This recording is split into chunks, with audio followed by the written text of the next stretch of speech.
قرآن د دې تفسیر چاته محتاج دی حدیث ته محتاج دی دیو جن درخواست ته موږ مشرانو ټول په دې باندې لګیا دي او زه چې کوم ځای بیان کوم نو دا وایم چې قرآن کریم سره د حدیثو درس کوی قرآن کریم سره د حدیثو درس ریاض الصالحین دی وي مشکات دی وي ویږي د استادانو او مشورو باندې بل یو کتاب صحیح حدیثو کتاب نو درس پکار دی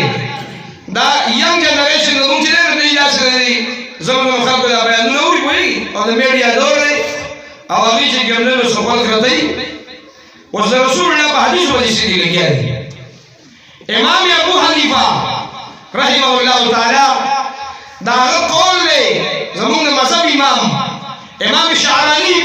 د میزان په مقدمه کې ذکر کړی دی هغه وایي لولا السنة لما فهم احد من القرآن کله رسول الله سنت نو یو تن به هم په قرآن نو پوه شوی نبی علیہ السلام سنت نو 548 روایات په کتاب او تفسیر کې امام بخاری رحمه الله ذکر کړی 598 تفسیر د قرآن دی د حدیث نه او سنت نه بغیر تفسیر نه کیږي